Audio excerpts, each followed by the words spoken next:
Te damos la bienvenida a Fisiopodcast. La plataforma de divulgación en fisioterapia donde tenemos la oportunidad de sentarnos a charlar con grandes profesionales del sector.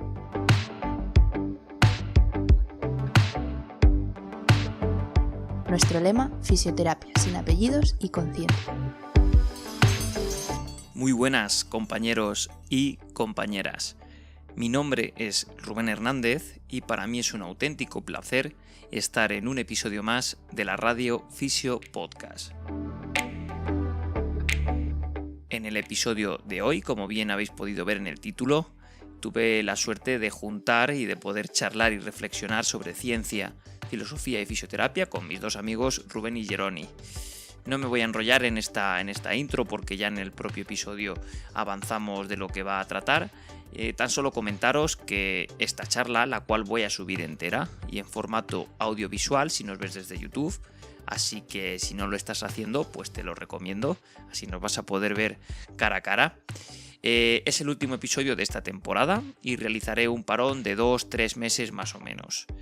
Al final el día tiene las horas que tiene, yo no vivo de esto y llega un momento que uno tiene que priorizar para cuidar la propia salud mental de uno mismo y en definitiva no explotar en el intento.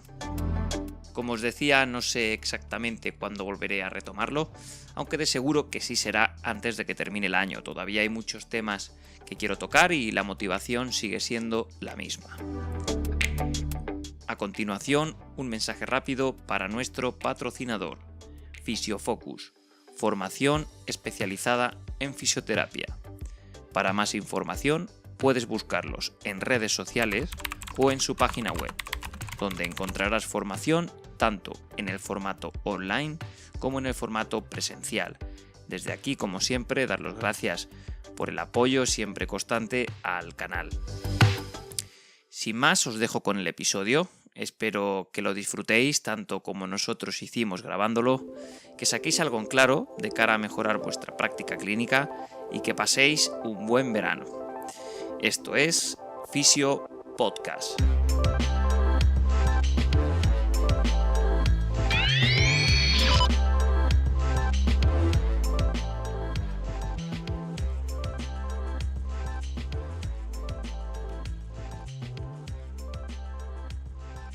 Bueno, antes de presentar brevemente el tema del que vamos a hablar hoy, que se va a encargar de eso un poco Jeroni, quiero presentar a los invitados de hoy, aunque ambos ya han pasado por el podcast, en concreto fueron de los primeros invitados, los episodios 3 y 4 respectivamente.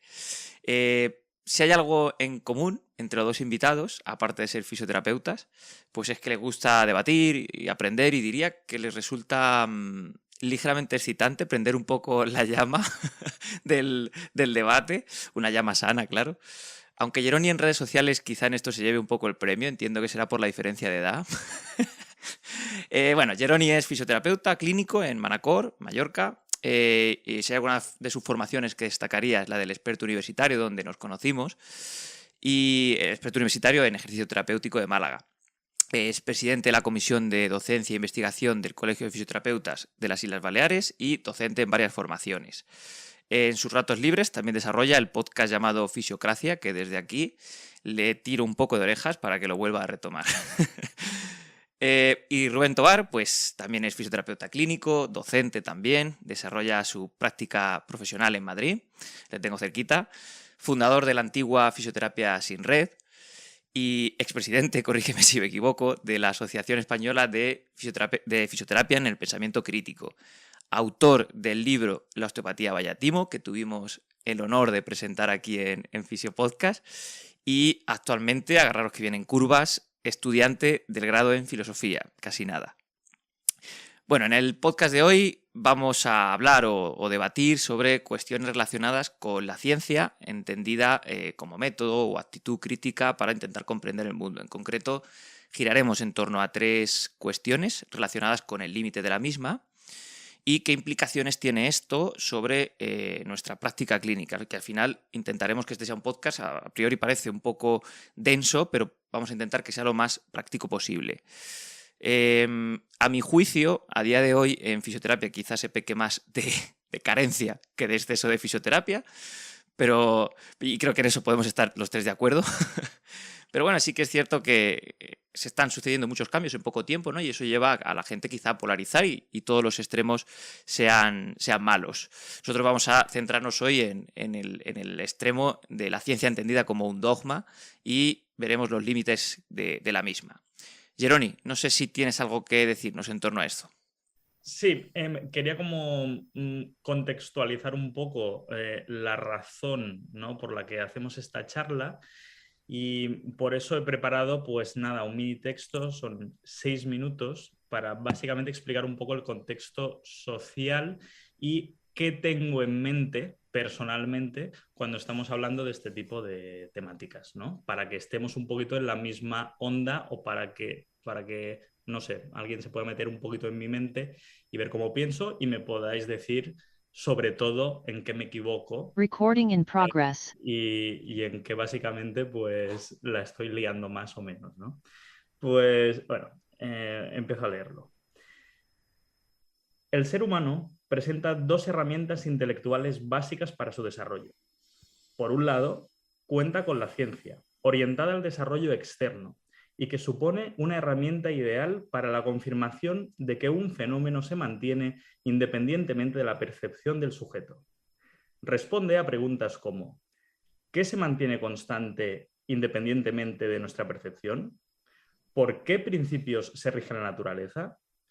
Por otro lado, el ser humano cuenta con la religión, en su sentido más amplio, orientada al desarrollo interno, suponiendo una guía diseñada para definir jerárquicamente la moral y la conducta.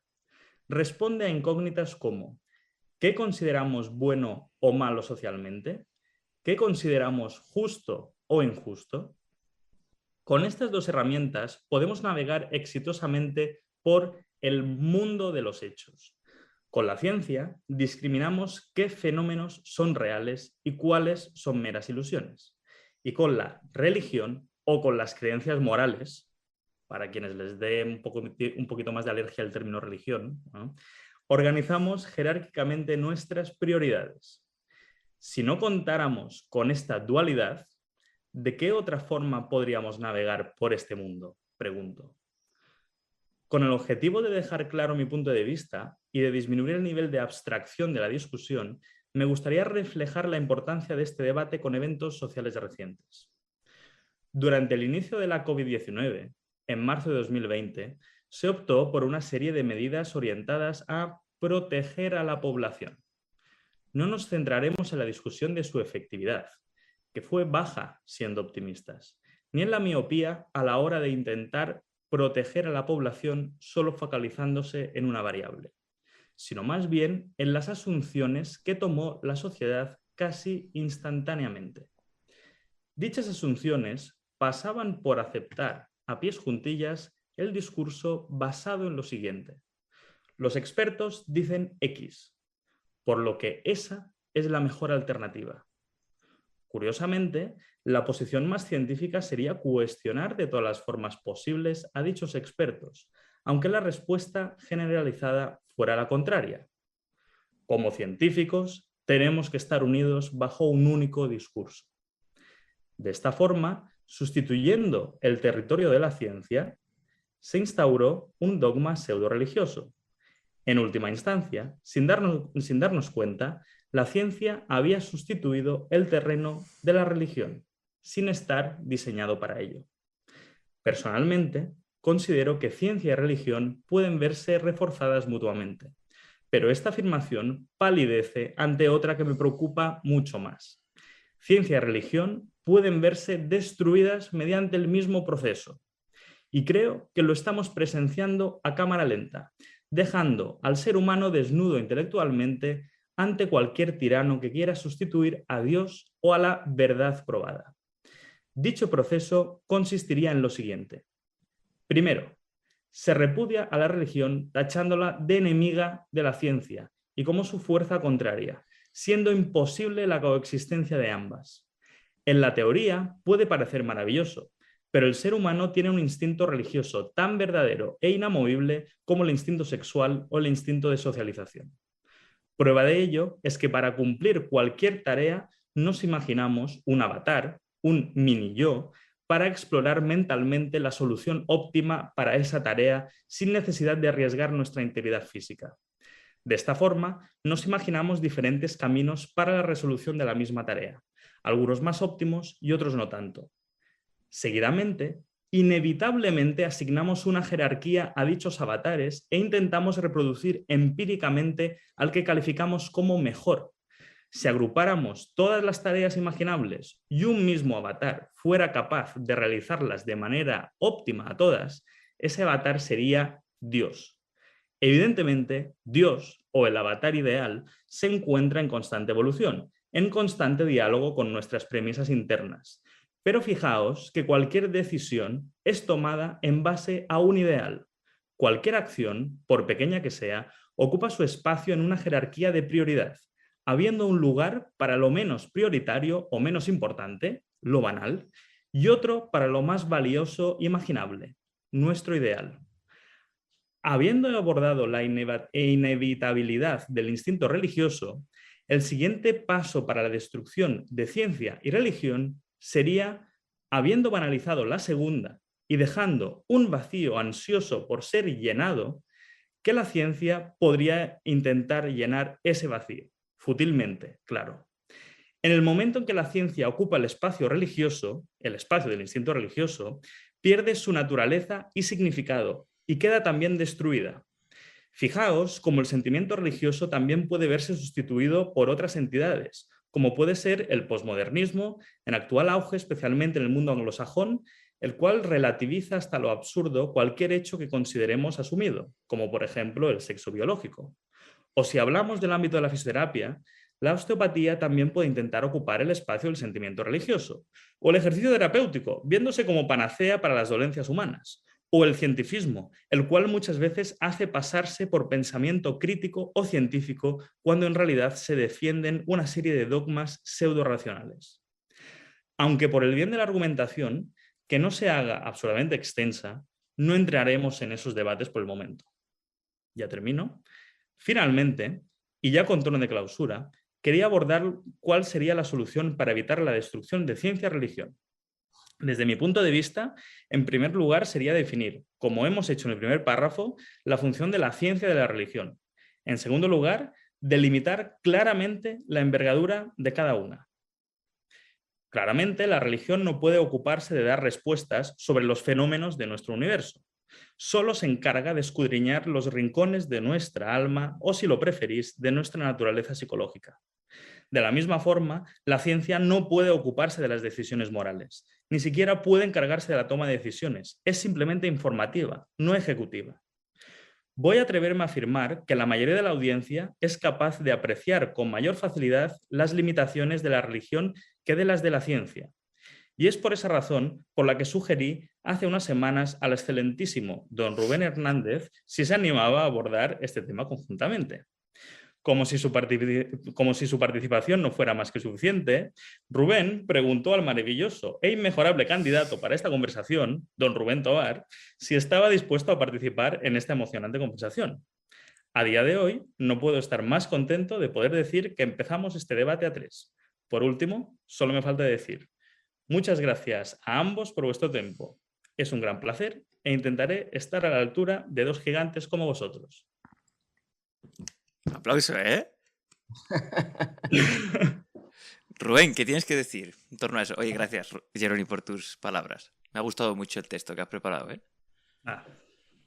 Bueno, pues no sé por dónde queréis empezar. La verdad es que has tocado muchas temáticas. Tengo ahora mismo agolpadas un montón de cosas en la cabeza, pero no sé cómo ordenamos. Tampoco hay un guión estricto, pero creo que en torno a algo que se ha repetido mucho en lo que ha estado comentando Jeroni, si queréis podemos hablar un poco de si el pensamiento científico está reñido con el pensamiento religioso. Rubén, tú no sé qué opinas al respecto.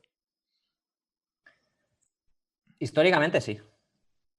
Históricamente ha sido así y yo creo que es innegable que ciencia y religión, el poder temporal y el poder secular se han competido porque, bueno, era la religión quien daba una explicación de los hechos del mundo. La religión no solo se circunscribía a decir cómo debe vivir la gente, sino que explicaba a todo el mundo. Y en ese sentido, la ciencia tuvo que abrirse a codazos y la religión no se lo puso fácil. Entonces, ahí tenemos casos muy conocidos y muy ejemplarificantes, como Giordano Bruno o como Galileo, que llegó a jurar para no acabar como Bruno en la hoguera. O, por no decirlo todo, con la Iglesia Católica y la Inquisición, también tuvimos a Miguel Servet con Calvino, donde los protestantes también hacían de las suyas. Es decir, ciencia y religión han tenido siglos de disputas porque realmente la religión pretendía dar una explicación de los fenómenos del mundo, algo que Geroni ha matizado en su discurso, y yo creo que eso es importante. Hay un libro de Stephen Gould donde acuñó el término MANS, un acrónimo que se llama MANS, que significa magisterios que no se superponen. Y yo creo que es una buena manera de describir la relación que debería tener ciencia y religión. Ciencia y religión deberían ser magisterios que no se superponen. Porque, siendo realistas, ni ciencia ni religión van a desaparecer y deberían aprender a convivir pacíficamente, ¿no? Yo creo que después de las guerras de religión, después de la guerra de los 30 años y los paces de Westfalia, se sentó un precedente, se crearon los estados, se acabaron con los imperios, acabaron con la forma de la cosmovisión que teníamos del mundo con el poder del papado, y a partir de ahí se conforma un nuevo mundo muy diferente. O sea, yo creo que a día de hoy a ver, la Iglesia le ha costado 3 siglos desde entonces renunciar a algunas cosas, ¿eh? Entonces, creo que no ha sido un camino fácil para la ciencia, pero actualmente, en el siglo XXI, que es cuando estamos, yo creo que ciencia y religión tienen sus campos de competencia y diría que, o sea, es que tal y como lo ha planteado Geroni, parece que el éxito sea de la ciencia y el fracaso de la religión. Y yo no creo que sea así. O sea, yo creo que el fenómeno que se ha producido por excelencia es la secularización de la política. Es decir, la sociedad no es menos religiosa que hace 6 décadas. O sea, el número de fieles es el mismo. Lo que ha cambiado es la secularización de la política. Claro, el sentimiento religioso no ha cambiado, ¿no? Es lo que comentaba Geroni también. Lo que ha cambiado es la separación entre Iglesia y Estado. Es el laicismo. Es el triunfo del Estado laico. Sí. Y eso, además, a mí me parece que es muy importante y algo positivo, porque además es el único garante de libertad religiosa. O sea, si tú vives en un país donde tu religión es la religión del Estado, pues estupendo. Pero si tú vives en Afganistán, donde ahí tenemos una teocracia y la ley es la ley islámica, pues ya no te parece tan guay la libertad, la religión que hay allí, ¿no? Entonces, el único garante de libertad y de libertad religiosa y, bueno, de libertad en general, porque las teocracias son absolutistas y son totalitarias y son países donde no hay libertad, no hay justicia, no hay igualdad, es decir, todo tiene que ver con un ámbito político y social donde es importante destacar que el laicismo es un triunfo de las sociedades democráticas, pero que está muy separado y lo podemos desligar perfectamente de lo que es realmente la religión y la creencia religiosa, que son ámbitos totalmente diferentes y donde realmente la gente no es menos creyente que hace 6 décadas. Es que eso es diferente. Yo creo que ahí haría un matiz importante. Sí. Sí, precisamente considero que eso, que son como 2 herramientas totalmente distintas, ¿no? O sea, me gusta la diferenciación, o sea, yo veo el sentimiento religioso como algo muy personal, o sea, algo que no tendría que ser políticamente impuesto, ni incluso ni socialmente impuesto, no, es un instinto, es como mi sexualidad, es algo personal, ¿no? O sea, la sexualidad nuestra es algo personal, mi sentimiento religioso es algo personal. Me sirve para explorar una parte, pues, de, no sé, de mi interior, ¿no? Y lo digo yo, que, por ejemplo, que soy agnóstico, o sea, no me considero cristiano practicante ni católico practicante, pero sí que considero que tengo unas creencias y a veces me cuesta, ¿no?, describir exactamente cuáles son, pero soy consciente de que las tengo, o sea, es inevitable. Si no, no me levantaría. Dime. Inevitable no es. Quiero decir, yo acepto que las tengas y que quien quiera las pueda tener, pero ni es la única que tiene por qué comandar una moral. Es decir, existe la moral humanística y no tiene por qué estar gobernada por una religión.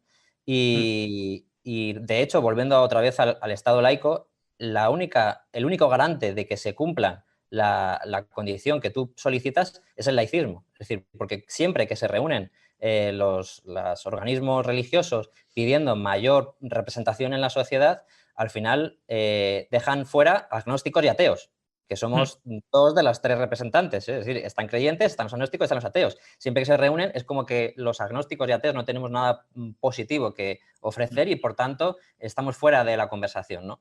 Y eso no es verdad. Es decir, somos ciudadanos y en una sociedad civil que ya no está religiosamente gobernada, nosotros somos también ciudadanos que tenemos algo que decir en esa relación. Sí, totalmente de acuerdo. Por sacar algo en claro entonces de esto que acabamos de hablar, que podríamos hablar como que la religión y la ciencia son dos diferentes herramientas, podríamos decir, de entender el mundo o entender al menos cosas diferentes. ¿Qué implicación creéis que puede tener esto en nuestra práctica clínica? Jerónimo. Vale, sí, desde mi punto de vista, o sea, primero me gustaría que todos fuéramos conscientes de que tenemos un instinto religioso, o sea, un instinto, ¿no? de que parece que necesitamos creer en un ideal, o sea, en su sentido más amplio, cuando digo instinto religioso. O sea, parece que necesitamos creer en un ideal, necesitamos tener en la mente, ¿no?, qué consideramos lo mejor, ¿no?, qué consideramos la perfección. Una cosa que no podemos conseguir fácilmente, o sea, es imposible de conseguir, ¿no?, pero que estamos apuntando hacia ello, ¿no? Por ejemplo, incluso nuestros sistemas neurocognitivos funcionan de esta forma. Por ejemplo, la dopamina es un neurotransmisor que lo que hace no es nada más que motivarnos para seguir con una conducta concreta. Lo que es muy curioso es que la dopamina se sintetiza solo cuando no estamos consiguiendo la tarea, sino cuando nos estamos acercando a ese objetivo. Cuando lo hemos conseguido, tenemos ese pico de serotonina y de diferentes neurotransmisores que nos da esa sensación placentera, pero en ese momento ya se agota ese nuevo estado. O sea, ya estamos en otro estado donde nos estamos poniendo otro objetivo por delante. O sea, cuando digo objetivo se puede sustituir por ideal, ¿no? O sea, ¿qué es lo que quiero llegar a ser? De forma más implícita o menos. O sea, hay gente que lo puede gesticular muy bien lo que quiere y hay gente que le cuesta más, ¿no? Pero creo que todos tenemos un modelo de más o menos resolución dentro de la cabeza. A lo que me refiero es que cómo se traduce, ser conscientes de eso es importante en nuestra práctica clínica para que nuestros sesgos internos no se vean reflejados en nuestra toma de decisiones. O sea, que yo tenga unas creencias concretas o tenga un ideal concreto no significa que eso tenga que ser impuesto a mi paciente o que mi paciente puede llegar a su digamos, a su momento de bienestar máximo con el camino que yo dicto. O sea, no tiene por qué ser así. Pueden estar reñidos. Por lo tanto, creo que vale la pena ser conscientes de este instinto para simplemente que este mismo instinto no invada nuestra toma de decisiones en la práctica clínica. No sé si me estoy explicando. Es un... Sí, yo creo que sí. O sea, intentar que ese sentimiento religioso no invada tu práctica clínica. Porque también hay una falsa concepción entonces ahí de la ciencia, entendida como que la ciencia te da una seguridad 100%. Sí. Yo, al menos mi manera de ver la ciencia y lo poco que he leído, es la ciencia lo interpretaría más como el proceso en sí, ¿no? Como el camino en sí, una actitud crítica frente, en este caso, un paciente, por ejemplo, resolver el problema de un paciente. Pero entendiendo que esa certeza 100% no existe y que quizás sea más fácil de conseguir por parte de la religión. No sé qué opinas, Rubén. A mí me está costando un poco conectar esta idea con la religión, lo que acaba de comentar Jerónimo, porque me parece que son dimensiones un poco diferentes. Es decir, una cosa es la creencia y otra cosa es la creencia religiosa. Y dentro de las creencias, los pacientes y nosotros, que tratamos con personas también, no podemos escapar de esa dimensión de creencias. Pero es que dentro de la ciencia también hay creencias. Es decir, es que, De vamos hecho, a se ver, basa en premisas ya claro, que se dan por hecho. pero ya no solamente una hipótesis es una creencia, sino que dentro de una ciencia hay una dimensión de creencias que es mucho mayor a lo que se puede contraponer como verdad o hecho científico. Es decir, es que el número de verdades científicas que existen y que son elemento diferenciador y por antonomasia lo que primero que se dice, y en física se utiliza mucho el concepto de verdad y de hecho científico. Pero si escapas a esas drogas duras, si escapas a la ciencia dura de la física, de la química, cada vez hay menos verdades o menos hechos científicos. Y hay un número mucho mayor en número, en cantidad, de creencias, no solamente de hipótesis, sino de asunciones, de presuposiciones, de saltos, de inferencias, de la teoría al hecho constatable empírico. Es decir, hay un montón, pero un montón de cosas que se podrían catalogar como creencias. Y eso tiene una dimensión distinta al de la creencia religiosa, que en mi opinión, pues por todo esto que trabajamos en fisioterapia, yo creo que está mal enfocado el planteamiento sobre las creencias. No podemos cambiar creencias en los pacientes. Eso no se puede hacer. Es imposible. O sea, entendido la creencia como algo constitutivo, infraestructural de una persona. O sea, tú no puedes, o sea, tú en una sesión ni te acercas a tocar con un palo las creencias de un paciente.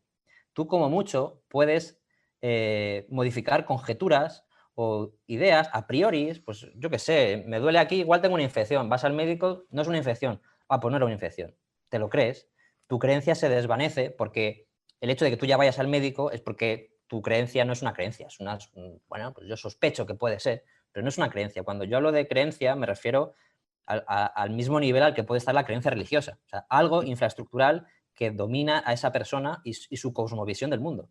Tú eso no lo puedes tocar ni vislumbrar en una sesión de fisioterapia. ¿Y qué sentido tiene? Es más, aunque pudiéramos, ¿quiénes somos nosotros? ¿Quiénes somos nosotros? Entonces, para mí hay una línea fronteriza que separa el hecho de modificar las creencias del paciente o de intentarlo, que es cuando eso interfiere con el tratamiento. Es decir, cuando la recuperación del paciente pasa por tener creencias o pensamientos que son disruptivos, es decir, que no te permiten avanzar con ese paciente, puedes intentar, de la manera más amable y solícita del mundo, intentar modificar algunos de sus pensamientos. Y digo pensamientos porque creencia me parece algo más constitutivo del ser. Me parece que es que es estatuto ontológico del ser humano. Es que todos tenemos creencias. O sea, la idea de que está la ciencia y las creencias es una falsa dicotomía. O sea, no existe tal diferenciación. Pero más allá de eso, a mí me cuesta relacionarlo con los pacientes. Es decir, las creencias religiosas. A mí Edu Fondevila me puso un día un ejemplo que está muy bien traído. Me decía, ¿y si yo tengo una abuela en una aldea de Galicia donde ir a misa pues es lo que le supone caminar 3 kilómetros desde su aldea hasta la iglesia, y allí sociabiliza y se tira toda la mañana hablando con una señora y no sé qué, y eso le reconforta y su dopamina, el chorro de dopamina, como decía Jeroni, le hace sentirse bien? ¿Quién cojones soy yo para decirle nada al paciente? Si es que efectivamente tú no eres nadie para modificar eso. ¿En qué sentido está interrumpiendo la resolución del problema con ese paciente? Al contrario, Sí. foméntalo. Sí, Reza un rosario con la paciente. Claro, ahí es donde precisamente tenemos que discernir esa actitud, o sea, la ciencia de la religión, de decir, oye, para lo que yo quiero conseguir con este paciente, ¿qué es lo más óptimo? En este caso, que coma mejor, que se mueva más, lo que sea.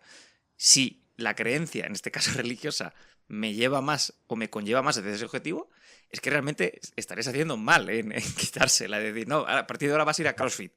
Pues no. Sí, es que precisamente creo que esto se resuelve muy fácilmente si conseguimos diferenciar como dos tipos de verdad, que yo lo defino así, ¿eh? O sea, está la verdad literal y la verdad figurada. O sea, ¿cuál es la diferencia? Lo ejemplifico. Por ejemplo, en Perú, pues hace medio siglo, pues unos antropólogos pues, fueron a investigar las prácticas que tenían los agricultores de una zona concreta, no me acuerdo de cuál era, y la cuestión es que todos tenían la creencia de que si sembraban en luna llena sus cosechas, pues básicamente pues, tenían mayor producción. Por lo tanto, eso era inamovible. Todos siempre sembraban en luna llena. Claro, empezaron a investigar cuál era la influencia de la luna llena sobre las cosechas y la verdad es que no encontraron ningún tipo de explicación científica. Pero sí que era cierto que las zonas donde tenían esa creencia de sembrar en luna llena tenían mayor producción que las otras. ¿Qué es lo que realmente estaba pasando? ¿Cómo lo explicaron? Pues resulta que los diferentes depredadores que pueden tener las cosechas siguen, pues su población es dinámica. Todo lo hemos estudiado, ¿no? en biología, que básicamente pues cuando hay un depredador concreto, cuando tiene mucho alimento, lo que hace es reproducirse, aumenta la población hasta un punto que sobrepasa hay demasiados individuos con la producción que hay de alimento. Por lo tanto, en ese momento se mueren y lo que hace básicamente es, pues, si lo ponemos en un gráfico, está dibujando una sinusoide, una ola que sube y baja. Por lo tanto, ¿qué solía pasar? Pues básicamente, si había muchísima concentración de depredadores que se comían las cosechas, lo que pasaba es que si todos sembraban al mismo tiempo, básicamente era muy difícil que todos los depredadores se concentraran en mi huerto. Lo que hacían es que esos depredadores se tenían que básicamente, podían comer de todos los huertos al mismo tiempo. Por lo tanto, en vez de yo mismo en mi huerto tener unas pérdidas del 90% del alimento porque era el único que tenía alimento disponible en ese momento, pues lo que pasaba es que tenía unas pérdidas de un 10% de mi producción, porque esos depredadores se repartían en todos los huertos. Por lo tanto, desde mi punto de vista, lo que pensaban los agricultores peruanos era una verdad figurada. O sea, básicamente, sembrar en luna llena sí que aumentaba la producción, pero no por la razón que creían. Es una verdad figurada, desde mi punto de vista. Pero no quiero rezar mucho el rizo, pero que eso en parte también nos pasa en ciencia constantemente. En ciencia tenemos modelos de baja resolución. O sea, las leyes de Newton no son ciertas, no son una verdad literal. Es una aproximación a las propiedades físicas de nuestra realidad. Cuando salió la teoría de la relatividad de Einstein dijimos, hostia, pues no, Newton estaba equivocado, porque en muchos fenómenos no se aplican las leyes de Newton.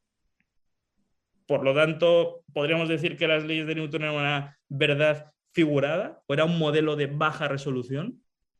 A lo que me refiero es que no nos damos cuenta que en ciencia constantemente tenemos modelos de baja resolución. Nunca estamos definiendo la realidad con todos sus detalles. Nunca tenemos una verdad categórica, literal. Esto es así. O sea, porque la única forma de describirlo es con la propia realidad. O sea, no sé si me estoy explicando. Básicamente, o sea, yo veo que tenemos que diferenciar entre la verdad figura de la verdad literal. No son... En antropología cultural esto se llama perspectiva emic o perspectiva ética. Es decir, la perspectiva ética es la del antropólogo, es decir, es la interpretación de alguien con una libreta que está observando a esa tribu y es la interpretación desde fuera. Es la interpretación científica, ¿no? de observar empíricamente lo que está ocurriendo.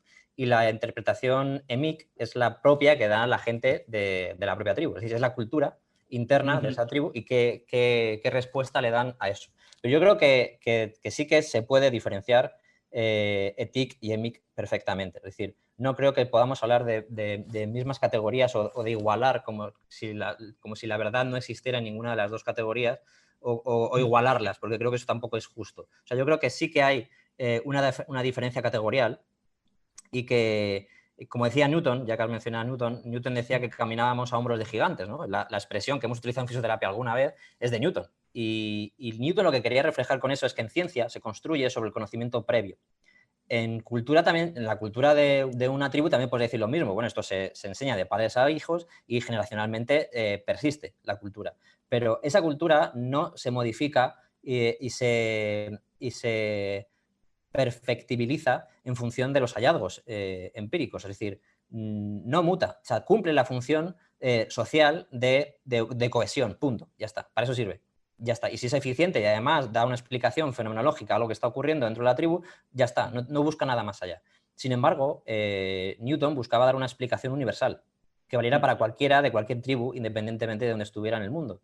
Y no es que Newton estuviera equivocado, es que no era la totalidad de la explicación que se podía dar. O sea, cuando llega la física cuántica, pues eso da cuenta de una parte que no responde a las explicaciones de Newton, pero no por eso las explicaciones de Newton, las leyes de Newton dejan de ser ciertas. Entonces, bueno, yo diría que son diferenciables en categoría y que una creencia emic y una creencia etic, o la explicación que se pueda dar desde la cultura, es diferenciable a la ciencia como tal, sin caer tampoco en el dogmatismo científico. Yo creo que aquí la idea que está revoloteando todo el tiempo es la del cientificismo, ¿no? Es la de como que el dogmatismo, el fundamentalismo científico, como una especie de pseudo religión que está ahí y que está operando. Y yo, a mí es que se me ha acusado de esto a veces. O de positivista. Por eso también quería que vinieses, efectivamente. Pues, a ver, todo es que hay una largada línea también. Pues de eso iba a decir, precisamente. Todo lo que se mueve en un espectro, todo lo que es unidimensional, corre el riesgo de que lo que está en los dos polos, desde un punto intermedio pueda verse como que los dos están en el mismo sitio. Es decir, si yo estoy en un polo y estoy viendo al del medio y me pongo en línea y estoy viendo la misma postura que el que está en el otro extremo. Pero yo no tengo una posición cientificista. O sea, yo rechazo de plano eso que me han llamado muchas veces como positivista o neopositivista, cientificista. Es decir, no, o sea, una cosa, o sea, tú te puedes poner los dos extremos, los dos polos de ese extremo, de ese vector. Podríamos decir que es la posición anticientífica y la posición cientificista. Es decir, la idea de que la ciencia es el único modelo para obtener conocimiento y la posición de que la ciencia no es nada especial o no tiene nada especial que decir para conocer el mundo. Sí, creo que hay una posición intermedia entre ambos. Como el otro día, que incluso el otro día leí a una persona que decía que es que la ciencia no puede estudiar lo que yo hago. Entonces, como la ciencia no puede estudiar lo que yo hago, la ciencia no vale. Es decir, joder, vaya ego encima, ¿eh? Claro, eso es tener una idea de la ciencia tan unidimensional como ese segmento. Es decir, pensar que todo lo que no responde a algo científico no existe. Claro. Es una posición eliminativista de eliminar todo lo que no me gusta. Es un lecho de propuesto efectivamente. Totalmente. Claro.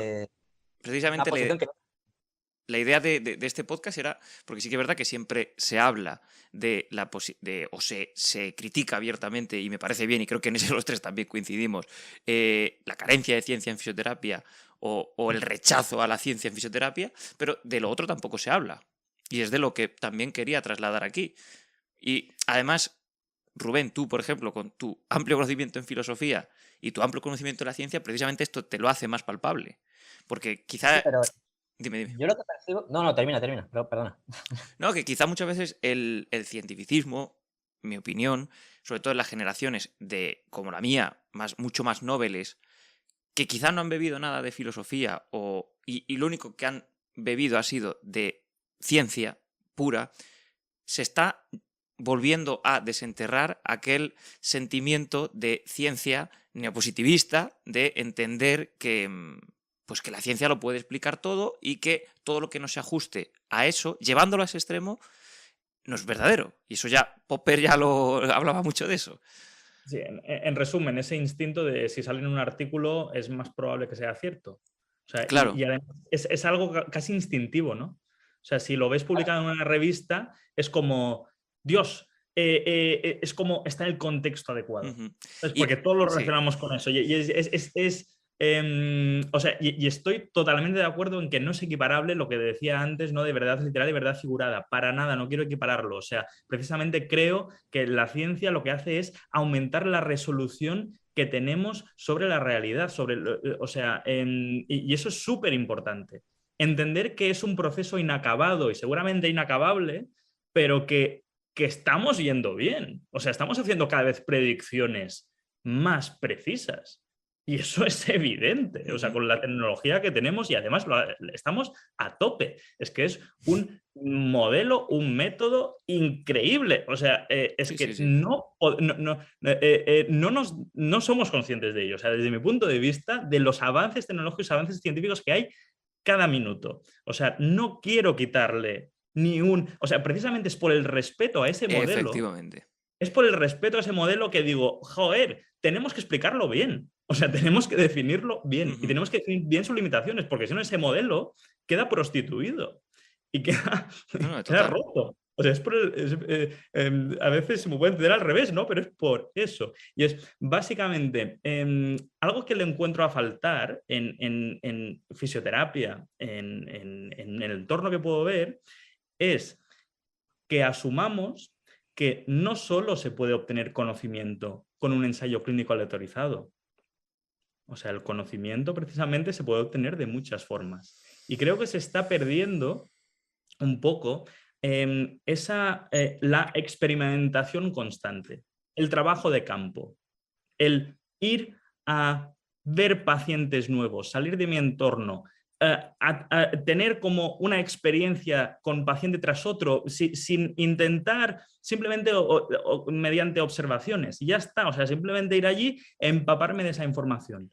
Porque se ve eso como no, porque yo como soy sesgado, tengo un cerebro, no tengo una mente que está claramente sesgada y por lo tanto voy a ver patrones que no están allí, o sea que al final lo único que puedo fiarme es realmente lo que sale en la revista científica. Y no es exactamente así, porque realmente, o sea, sí que tenemos sesgos, y esto hablamos muy bien, Rubén, de decir, no solo podemos obtener conocimiento mediante estudios, sino que básicamente es como que sí, tenemos sesgos constantes, pero a veces no.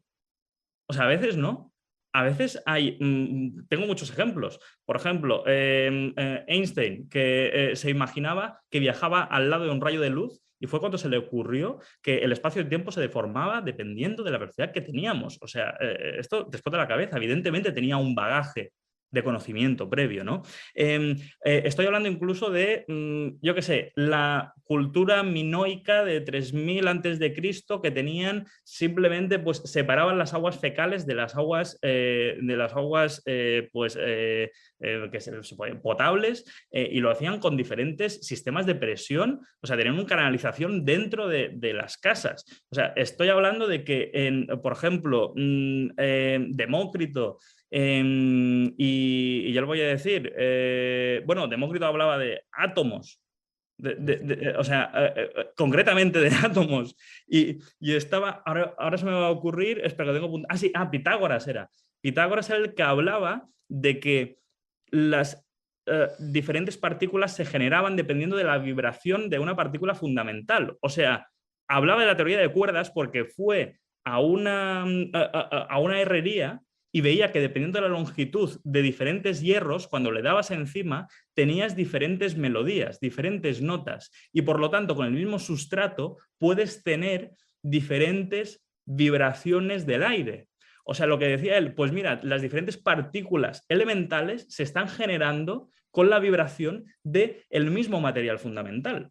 Eso es lo que se está diciendo hoy en día de la teoría de cuerdas, o sea, 2000 años después. A lo que me refiero es que sí, tenemos muchos sesgos constantemente, pero también tenemos que aceptar que nuestro cerebro es impresionante a la hora de evaluar patrones y a la hora de tener hipótesis, de generar esas hipótesis. Y esas hipótesis luego tienen que ser testadas mediante un modelo. Pero para generar hipótesis cada vez más ambiciosas y cada vez más inteligentes, creo que es súper importante ese trabajo de campo. Ese empaparnos de información solo observacional. Que no se vea eso como de peor calidad que un ensayo clínico aleatorizado. Rubén, No sé si estáis de acuerdo o en desacuerdo. que querías hablar desde hace un ratillo. Yo es que no puedo evitar... comparto todo lo que estáis diciendo, pero no sé, mis esfuerzos siempre han sido por reivindicar el polo contrario. Volviendo otra vez a ese espectro, creo que si de algo hemos pecado hasta hace no mucho, es precisamente de una visión anticientífica, que es herencia del posmodernismo. Es decir, cuando se empieza a criticar a la ciencia como posibilidad de conocimiento directamente, como que la ciencia no es nada especial, es una idea muy potente que está inmersa en nuestra cultura y seguimos en esa cultura, ¿no? Y dentro de fisioterapia, si hablamos de cosas muy concretas, yo me he dedicado sobre todo a reivindicar el rol de la ciencia precisamente porque pues no es el cientificismo precisamente lo que sobra. En cualquier caso, yo lo que he observado es que precisamente en las posturas anticientíficas, por ejemplo, los osteópatas, o sea, son capaces de maridar ambas posturas. Es decir, Claro. la posición más común en osteopatía es la anticientífica, pero si tienen que asumir un rol positivo respecto a la ciencia, es cientificista. Es la postura de que si existe un paper ya es suficiente. Con un paper ya es suficiente para decir que la osteopatía funciona y es una ciencia. Entonces, esa posición maniquea es precisamente la del desconocimiento de la ciencia. Quiero decir, yo entiendo que esa posición del meme de a mí la ciencia me encanta es la del que desconoce la ciencia. Es decir, es que es así, es que la gente que desconoce la ciencia es la que tiene esa postura respecto a la ciencia. Sí. A mí esto me recuerda, es que me parece una idea un poco trasnochada. En realidad, yo lo que vengo reivindicando es lo contrario, porque me parece es que esto viene de las utopías renacentistas. Yo me estaba acordando ahora mismo de Francis Bacon y su utopía de la Nueva Atlántida. Bacon escribió hace casi 500 años ya, escribió una novelita que se llamaba La Nueva Atlántida, que era una isla donde pues naufragaban y la conocían, y allí había una tecnocracia. Es decir, lo que Bacon describe allí es la idea de una sociedad tecnocrática donde el ser humano está gobernado por el dominio de la naturaleza y todo es eficiencia científica y la ciencia es lo único que domina al ser humano. Entonces, esa utopía baconiana es que no lo sostiene nadie hoy en día. Quiero decir, es que eso, que fue el germen de lo que luego fue el positivismo y después de Comte, y ya después el neopositivismo del Círculo de Viena, que por cierto, ellos fueron los primeros que se corrigieron a sí mismos. Es decir, aparte de que fueron muy fructíferos y aportaron mucho el Círculo de Viena y el neopositivismo, fueron ellos mismos los primeros que se criticaron y los que pusieron freno a sus propias concepciones. Fue el segundo Wittgenstein el que vino a desdecir al primer Wittgenstein.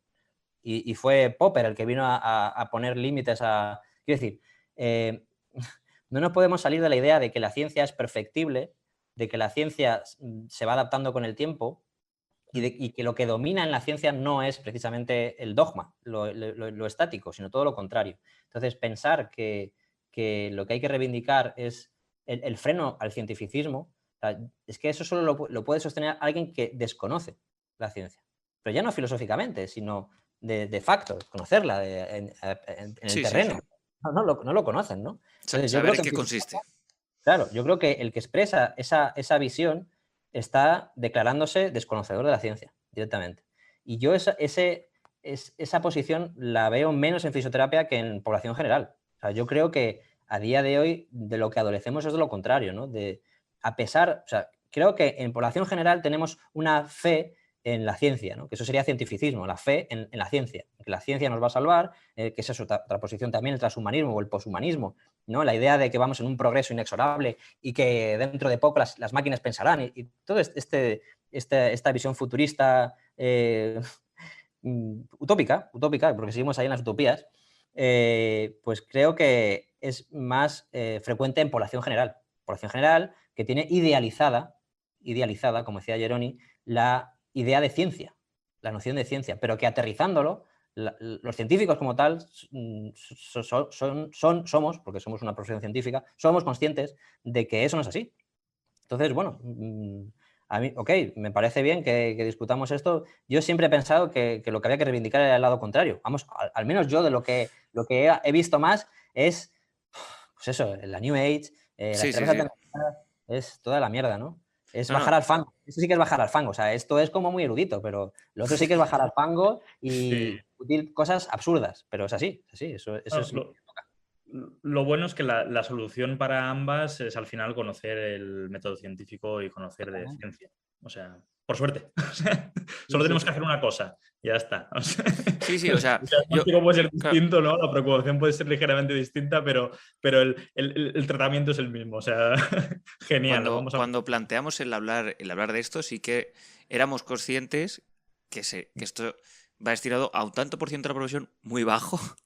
Sí. O sea, somos totalmente conscientes y los tantísimos episodios que hemos hecho van al otro lado. Este era un poco intentar salirnos de la línea. Ojalá este podcast no se tenga que reescuchar en un futuro. Espero que no, o sea, yo creo que no, porque precisamente si se enseña bien lo que es la ciencia, efectivamente, como tú has dicho, Rubén, lo bonito de la ciencia es que aprende de los errores y por eso va a seguir evolucionando con el tiempo. Eso es lo que la caracteriza también, ¿no? Que crece gracias a ello. Pero... Es que además, mira, Jeroni ha puesto un ejemplo con el tema de la COVID-19 en su texto de 6 minutos y me parece un ejemplo perfecto, porque la gente ya ha aprendido que no puede confiar en exceso, que lo que se sabe es menos de lo que la gente cree. Es que la gente que desde fuera no tiene un conocimiento acertado, cercano de la ciencia, tiene esa idealización que estamos en una suerte, en un estado de conocimiento mucho más avanzado del que realmente tenemos. Entonces, la gente que está en contacto realmente, que lee, que está ahí y que conoce el paño, pues sabe que realmente pues no es así. Entonces, pues... De hecho, la pseudociencia se aprovecha de eso, ¿no? De esa incertidumbre que no puedes explicar nada, me atrevería a decirte, porque no hay nada que... Ahí es cuando te coge la pseudociencia y te da esa falsa seguridad de yo te lo explico porque esto es así de simple, porque tal. Claro, es que ahí yo creo que eso es lo bonito de este, y lo que me gustaría que saliese en este podcast de hoy, diferenciar, o sea, realmente enseñar qué es la ciencia. O sea, entenderla bien, correctamente. Y yo, o sea, Rubén, yo sí que he hablado con gente de mi edad, de 25, 26 años, recién graduadas, que no saben lo que es la ciencia. Y que están... el péndulo está tocando al otro lado en ese sentido y me da rabia precisamente porque es eso, porque no comprenden lo que es una actitud científica. Sí, precisamente yo lo concibo como, hablando un poco de los avatares que generamos a través de nuestro córtex prefrontal, que creo que es algo, una cualidad humana propia, de poder imaginarnos a nosotros mismos haciendo algo. Es por eso que estamos viviendo constantemente en el futuro, ¿no? Constantemente lo que puede pasar. Eso nos aumenta mucho nuestra capacidad de supervivencia, ¿no? Y es básicamente que utilizar, digamos, ese sistema para crear, digamos, un avatar que sea contrario a lo que crees en este momento. O sea, creo que esto es el pensamiento científico. O sea, crear exactamente, o sea, lo que se llama hacer el hombre de hierro, ¿no? El que se dice el hombre de paja, pues no, el hombre de hierro. O sea, hacer el argumento perfecto para joderte a ti mismo, o sea, para refutarte a ti mismo. O sea, creo que la única forma de ser científico de verdad es hacer eso, porque nadie puede enseñarte nada, tienes que desvelártelo a ti mismo de alguna forma. O sea, es que creo que es la única forma de pensar. Y es por eso que me gusta la conversación, porque estoy intentando generar mi hombre de hierro, ¿no? y que se pueda rebatir y después yo con esta información nueva intentar hacer otro hombre de hierro mejor, ¿no? Básicamente, dejar morir las ideas para que no tengamos que morir nosotros. O sea, esa es la premisa científica. Sí. Yo creo que esto tiene una analogía precisamente con el conocimiento científico, que si la gente tiene una visión tan utopista o optimista respecto a la ciencia es porque es fructífera. La ciencia tiene éxito. La técnica es el mayor éxito de la ciencia y se expresa, por ejemplo, en un GPS, ¿no? Entonces, la física cuántica se demuestra que funciona porque los GPS funcionan. Pero claro, un GPS, ¿qué hace? Recalcula, ¿no? ¿Qué te hace el GPS cuando te has perdido? Recálculo. Y eso es realmente lo que tenemos que hacer nosotros. Tenemos que recalcular y reorientar constantemente cuando nos hemos equivocado. Yo tengo expectativas previas. Siempre tengo... Mira, me estoy acordando. Me ha llegado ahí un libro que, claro, yo lo compré de Cicerón. Se llama Sobre el dolor, porque creo que además hay mucho que decir desde la filosofía hacia la ciencia. Entonces, os voy a enseñar a cámara el libro que me ha llegado. Y yo, claro, yo digo un libro, vosotros os imagináis un libro, ¿no? Con las dimensiones de un libro. Bueno, pues me ha llegado esto. Esto, ¿vale? Me cabe en la palma de la mano. Claro, pues recalculas y te das cuenta de que te has equivocado y ya está. Empíricamente veo que las dimensiones no son las que yo esperaba. Pues ya está, ¿no? Quiero decir que el hecho de que nuestras ideas sean perfectibles y de que lo que pensábamos lo recalculemos y ahora volvemos a reconfigurarnos nuestros esquemas mentales de cómo funcionan las cosas, está detrás también de la modificación de conductas y de la modificación de creencias. Es decir, cuando yo discuto con alguien en redes sociales o yo qué sé, o cuando debato sobre algún tema de la pseudociencia, de la osteopatía o lo que sea, yo no espero que el contertulio me dé la razón, ni de coña, pero a lo mejor en un año, toma como suyas las palabras que ha visto en mí y las digiere. Quiero decir, es que todo esto es un proceso de darte cuenta, de pensar y de reflexionar, y esto no es inmediato. O sea, cuando tú vas al médico pensando que tienes una infección, pues no es una creencia, es una conjetura. Pues yo creía que tenía una infección, me ha dicho el médico que no, pues ya está, fin.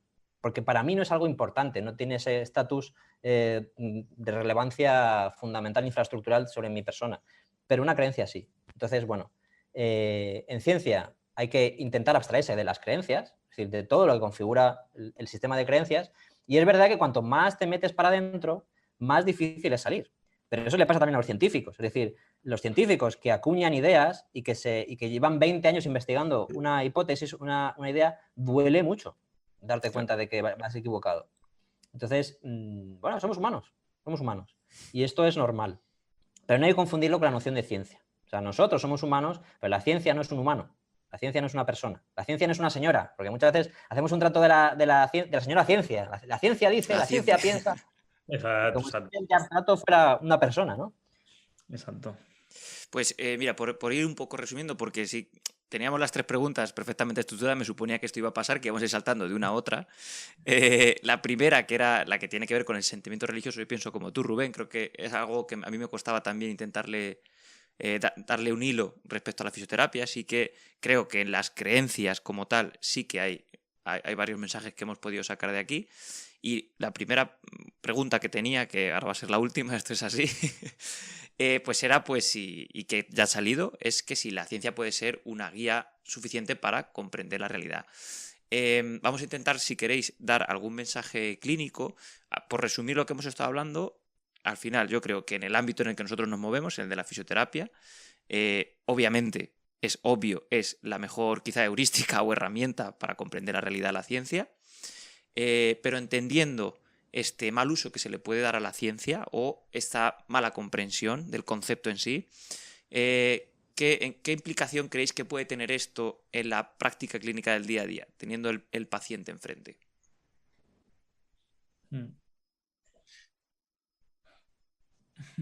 Jeroni, ¿te animas o no? ¿Que quieres arrancarte? Sí, estoy pensando. A ver, yo como lo veo es que básicamente la ciencia nos da unos ciertos hechos, algo que es independiente de nuestra percepción. O sea, lo que básicamente sucede, ¿no? Y seguiría sucediendo si nosotros no estuviéramos mirando, ¿no? Si nosotros no existiéramos. O sea, nos da hechos concretos. Y esto es genial, porque a mí me permite decir, pues un hecho que, mira, pues esta población en concreto tiene mayor probabilidad de mejorar si aplico esta intervención que si aplico esta otra intervención. Eso es un hecho, es innegable. Hechos en términos probabilísticos. En términos probabilísticos, con todas sus comillas, pero bueno. Sí. O sea, ya nos entendemos, ¿no? Que evidentemente en una ciencia inexacta como medicina, fisioterapia en general, es un follón. Pero a lo que quiero insistir es, vale, tenemos hechos, pero la ciencia no nos dice cómo navegar a través de esos hechos. Desde mi punto de vista. O sea, tenemos hechos concretos, pero yo no sé, o sea, pero tengo 2 dilemas. Primero, ¿en cuáles me baso? ¿En qué hechos me baso? ¿Dónde atiendo? Eso ya es un dilema en sí. O sea, ¿por qué atiendo eso? ¿Por qué atiendo esa intervención y no otra? Porque no podemos estar investigando todo el rato. Por lo tanto, eso para mí es un dilema. No, la ciencia no puede darte esa percepción de básicamente a qué atender. Esto tiene que ser más un creo que es más un consenso social, cultural, no sé cómo explicarlo, pero veo que la ciencia no puede decirte cómo navegar por esos hechos y tampoco puede decir en qué hecho atender y qué hecho no atender. Y eso creo que lo vemos en muchos debates, ¿no?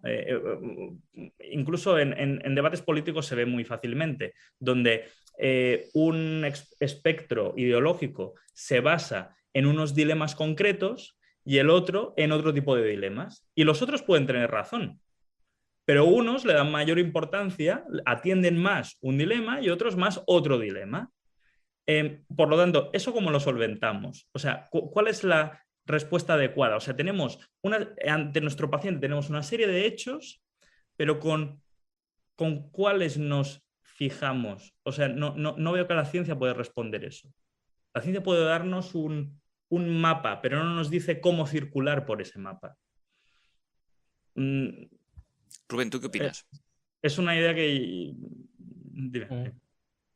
Sí, yo por un lado diría que cualquier disciplina de conocimiento, sea científica o no científica, es multidimensional, no es unidimensional, y por tanto la ciencia no puede ser la única dimensión que gobierne el hacer de una profesión, aunque sea científica. Entonces, dentro de la fisioterapia, pues tenemos una dimensión científica, pero tenemos una dimensión clínica, que no escapa a la dimensión científica, como la técnica tampoco escapa a la dimensión científica. Pero además hay dimensiones que escapan absolutamente a la científica y no hay, yo diría, nexos de unión, como puede ser la ética. Hay un código deontológico que atraviesa nuestra profesión, una manera de comportarse, una conducta que se tiene que seguir, una actitud que se tiene que tener, unos valores humanos que se tienen que tener, una ley, es decir, hay un aspecto jurídico, hay un aspecto administrativo, hay un aspecto de gestión, hay un aspecto filosófico. Es decir, hay un montón de dimensiones dentro de cualquier profesión. La ciencia es una dimensión fundamental, es un oxímoron. O sea, si tú quieres ser una profesión científica, tienes que ser científica, pero no es la única dimensión. Entonces, reducir cualquier profesión a una monodimensión es un reduccionismo. Es un reduccionismo. Y por otra parte, lo que estaba comentando Jeroni, sí, pero a ver cómo se interpreta esto. Quiero decir, evidentemente, el mapa, como decía Jeroni, está esparcido en muchas direcciones. Es decir, tú puedes utilizar la ciencia para llegar a la conclusión que tú quieras prácticamente. En algunos aspectos así es. Sí. En muchos sentidos, no es suficiente la calidad metodológica. O sea, si tú lo basas estrictamente en rigurosos criterios científicos, tampoco es suficiente para tomar la mejor decisión clínica con tu paciente, el que está ahí sentado en la camilla ahora mismo. Evidentemente eso no funciona así. Evidentemente la parte humana es la más importante. Es así. Es decir, al final, si tú eres un puto psicópata, si tú no tienes empatía, si tú no eres capaz de charlar con una persona y llevártela al huerto, es decir, ser amistoso, caer bien, si tú no caes bien, vamos a ver, si tú no caes bien, es que es tan sencillo como esto. Si tú no caes bien, sí, te puedes leer 2 millones de papers. Es que ya no es que te comas los mocos, es que el paciente no hace clic contigo. Es que es así de claro. Es que no es una consulta de 7 minutos como la del médico que tiene al siguiente esperando y le da igual ni mirarte. Quiero decir, estamos una hora tratando a un paciente donde tenemos que llegar a establecer una relación terapéutica y tenemos que hacer clic con el paciente. Y eso no aparece en ninguna guía clínica. Eso es cierto. Eso es cierto. Y eso es fundamental. Entonces se llaman habilidades sociales. Aparte de eso, creo que Jeroni también apuntaba a que la evidencia científica puede ir en múltiples direcciones porque cada científico, cada investigador tira por una línea de pensamiento que son inconmensurables, es decir, que pueden competir entre ellas y que pueden llegar a resultados positivos ambas. Es decir, es que se puede llegar a Roma por muchos caminos. Y la cuestión es que la ciencia muchas veces no nos va a decir, o el bagaje de conocimiento científico acumulado no nos puede decir siempre qué paciente se va a beneficiar con qué criterio y en qué circunstancias. Es decir, nos falta información. Porque para poder tomar esa decisión tendríamos que tener mucha más información de la que podemos tener. Y ser robots. Y ser nosotros máquinas de razonar algorítmicamente para eso. Y aún así, yo soy muy escéptico respecto a que el Big Data pueda proveer mejores resultados que la experiencia clínica acumulada. Entonces, dicho todo lo cual, no es una enmienda a la ciencia, no es una enmienda al método científico, no es una enmienda a no leer literatura científica, porque creo que leer papers sí que mejora la ciencia y mejora la clínica, es decir, mejora cómo tú tratas a los pacientes. Sí. Y es una responsabilidad de todos los fisioterapeutas estar actualizado y saber qué es lo que se hace. Y en ese sentido, pues siguiendo a Kuhn, es verdad que hay algo de cultural, algo de moda que está impregnado ahí en cada hito histórico y que no podemos, y que no citaré ningún ejemplo, pero todos estamos pensando en modas que pasan por delante nuestro. Algunos cogemos el tren, otros dejamos pasar el siguiente y nos apuntamos al que nos peta. Y es así. Entonces, esto habla otra vez no de la ciencia, sino de la dimensión humana, y de nosotros, como seres humanos, que hacemos encajar en nuestras expectativas y nuestras creencias y lo que nos cuadra mejor, lo que mejor nos parece. Pero también tiene que ser así. Quiero decir, tú tienes que hacer tuyo lo que vas a tratar con ese paciente. O sea, tú no puedes... si tú descrees de lo que estás haciendo, funciona menos. Esto lo sabemos todos, ¿no? Es el rolling coaster que describió Badley, ¿no? Tenemos una época en la que somos súper fan de lo que estamos haciendo y funciona mucho, pero poco a poco empiezan a decaer los resultados con los pacientes. ¿Por qué? Porque tu actitud respecto a esa técnica desaparece. Porque empiezas a plantearte dudas y, coño, qué curioso que coincide que los pacientes empiezan a no funcionar con eso. Es decir, que nuestra actitud, la manera en que nosotros creemos en eso, hace que los pacientes se confíen más en eso. Todo eso, ¿cómo se abstrae de los papers? No se puede. Sí, precisamente estoy muy de acuerdo, ¿no?, en que, como decías, que sí, que hay una parte clínica, ¿no?, una realidad clínica que no puede plasmarse fácilmente en un paper, ¿no? Pero eso no significa, o sea, para mí no es que estén reñidas, es que son mutuamente necesarias. O sea, yo en mis cursos siempre suelo explicar una metáfora que dijo una mujer que, creo que es la única mujer que pilotaba caza o la primera mujer que pilotaba caza en Estados Unidos, o sea, que era piloto de caza. Básicamente decía, o sea, acuñó el término Tooth Fairy Science, que Tooth Fairy es la helada de los dientes, ciencia de la helada de los dientes, ¿no? Yo en mis cursos lo digo el ratoncito Pérez porque es o sea, el símil, ¿no? Pero básicamente es, si yo puedo hacer un ensayo clínico aleatorizado sobre a qué población, a qué niños lleva más dinero el ratoncito Pérez. Yo podría básicamente pues, empezar a analizar un montón de datos demográficos sobre qué lleva más dinero, a los niños rubios, a los niños morenos, a los niños que están en este barrio, a los niños de este otro barrio. Puedo tener 2.500 variables distintas. Mi conclusión, pues podría ser, pues mira, básicamente el ratoncito Pérez lleva más dinero a los niños los cuales tienen padres con un estatus socioeconómico más alto. Es un clasista el ratoncito Pérez. Es un clasista total, el ratoncito Pérez, ¿no? A lo que me refiero es que... claro, ese es el típico error cuando estamos intentando abordar un hecho, un fenómeno de la realidad de forma totalmente unidimensional y solo con una metodología concreta, solo con un artículo concreto, o sea, con un ensayo clínico aleatorizado. No, lo que necesitamos es la pirámide que todos conocemos de metaanálisis, ensayos clínicos aleatorizados, estudios de cohortes, estudios observacionales, etc. No es una pirámide de mayor o menor calidad de evidencia. Es una pirámide básicamente que lo que necesitamos es ir por todos los peldaños de esa pirámide, empezar con experiencia clínica, con opinión de expertos, seguir con observacionales, seguir con cohortes, llegar hasta los metaanálisis y luego volver a bajar otra vez. O sea, cuando hemos llegado al metaanálisis necesitamos corroborar eso a nivel clínico y a través de todos los niveles esos de la pirámide. Por lo tanto, se podría ver el método científico como un constante refinamiento de un fenómeno, de una intervención, de unas asunciones que hacemos sobre la realidad. O sea, yo lo veo de esta forma, por lo tanto, es como metaanálisis sin clínica no sirve para nada y clínica sin metaanálisis pues de poco también. O sea, necesitamos, cuanto más veces pasemos por ese filtro, ¿no?, de esos y diferentes estudios, diferentes metodologías, podremos tener un modelo de mayor resolución a nivel clínico. Sí, y el propio paso del tiempo irá bajo ese prisma, el propio paso del tiempo irá dejando lo que funciona en ese sentido. De hecho, de esto habla mucho Taleb, que a mí me gusta mucho, del efecto Lindy, ¿no? Que cuando no existía también, que ese es un concepto que a mí me gustó mucho, que con el paso del tiempo lo que acaba existiendo es lo que posiblemente con el tiempo siga existiendo. Y pone el ejemplo de que dentro de 100 años se escuche a Beethoven y no haya Justin Bieber. Se sigue escuchando a Beethoven por esto mismo. Y yo creo que se hila con esta actitud científica de ir mejorando sobre el error. O sea, si lo que ya está pulido hoy se va a pulir mucho más en un futuro.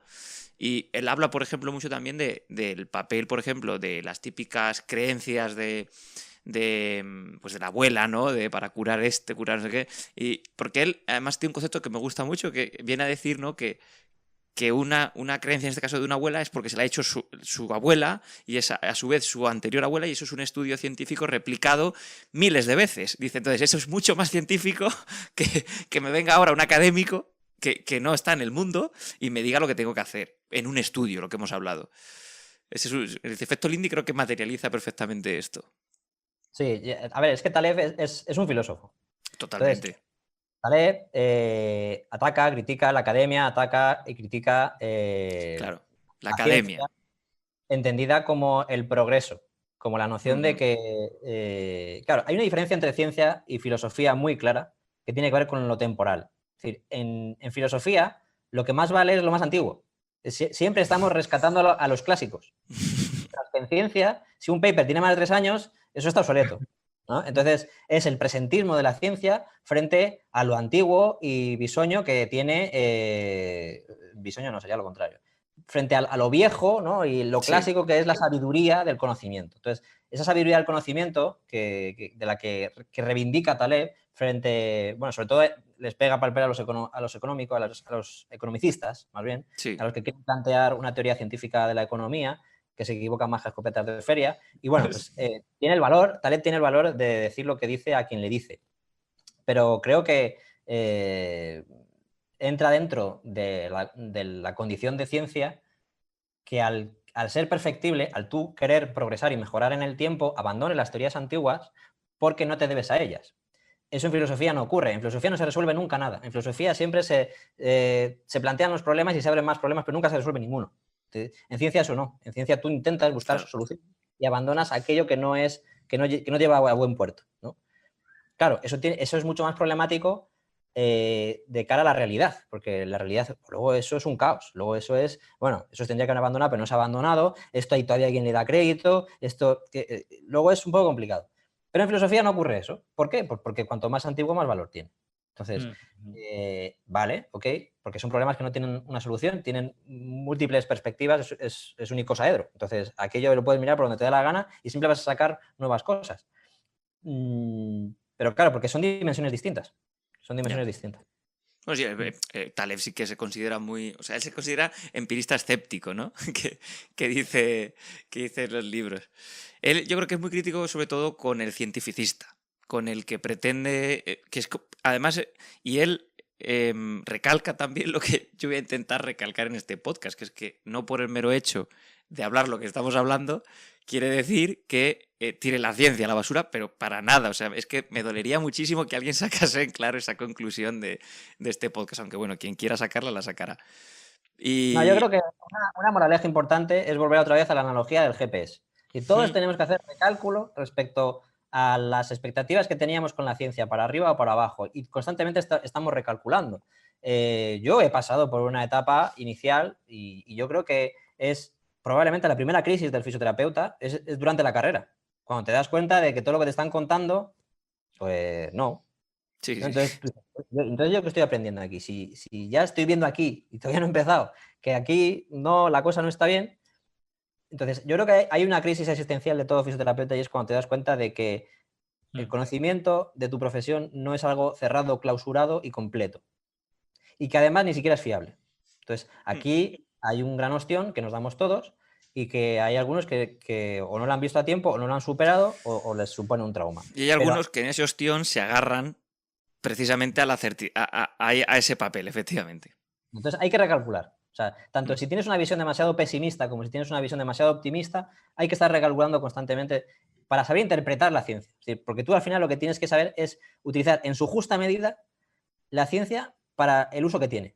Ya está. Claro. No es ni la panacea, o sea, no es la que te va a resolver, no tienes que ir buscando a cada paciente qué dice PubMed, ni tienes que pensar que eso no va contigo ni tiene nada que aportarte. Entonces, hay que jugar con eso y cada uno tiene que hacer ese camino por su cuenta. Sí, a mí siempre lo que he hecho en falta es el análisis, digamos, clínico a veces del paciente. O sea, intentar observar muy bien lo que tienes delante. Y creo que a muchos clínicos cometemos estos errores constantemente, ¿no? De que vamos con un filtro puesto, no somos conscientes de ese filtro y básicamente vemos los patrones que queremos ver. Y siempre, pues, todos los pacientes pasan por el mismo embudo, ¿no? Cuando pasan por nosotros. Y lo que he hecho en falta es a veces pues, que le demos la importancia que tiene nuestro análisis, o sea, nuestra opinión de experto también es muy importante, pero tenemos que cultivar también esa opinión. O sea, de la misma forma que aumento mis conocimientos sobre estadística para comprender mejor diferentes estudios, también tengo que intentar cultivarme psicológicamente para poder analizar cada vez mejor los signos y síntomas de mi paciente, ¿no? De la forma más objetiva posible, de no caer en esos grandes errores de siempre estar haciendo lo mismo porque estoy filtrando la información de manera pues totalmente sesgada. Porque a veces es como... es mi sensación, ¿no? Que a veces se dice, pues como nuestra visión es súper sesgada, solo puedo hacer caso de los artículos. Y es como, no. Es otra manera de sesgo. Es otra manera de sesgo.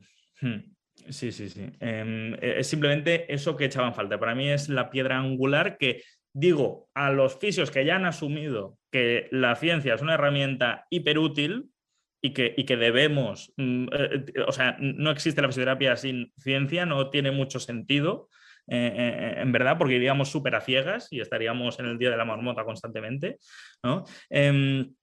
Pues creo que los que han asumido ya eso, también que le demos una vuelta más y decir, vale, ¿por qué no nos cultivamos también a nivel de experiencia y le damos esa importancia? Porque va un poquito la crítica como en Taleb, de criticar al académico. O sea, muchas veces, ¿no?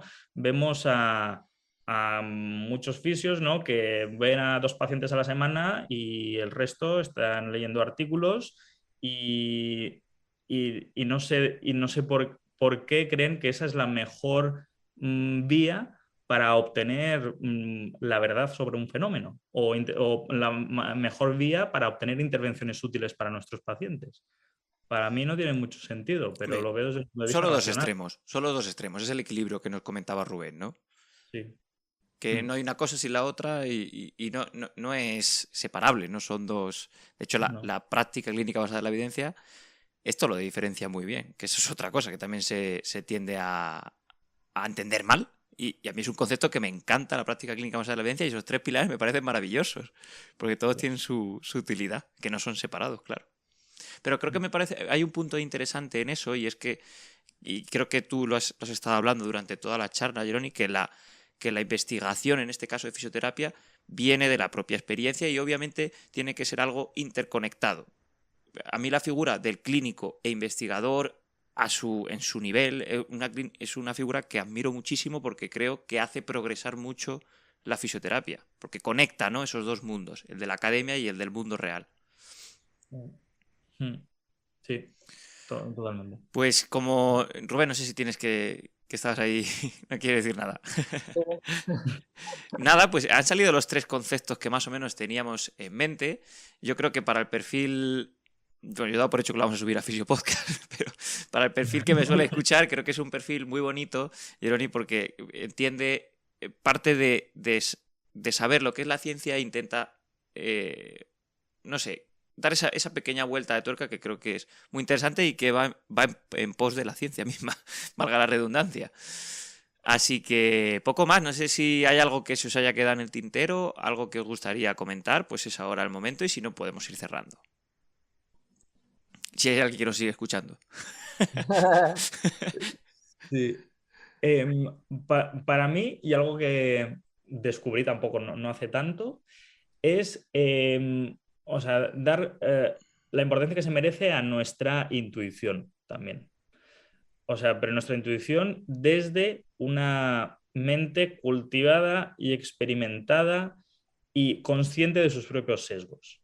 Buen matiz. O sea, que a veces no podemos enclaustrarnos en solo una disciplina concreta y en simplemente solo intentar absorber conocimiento sobre aquello que creo que desconozco. No, tenemos que explorar territorios un poco distintos.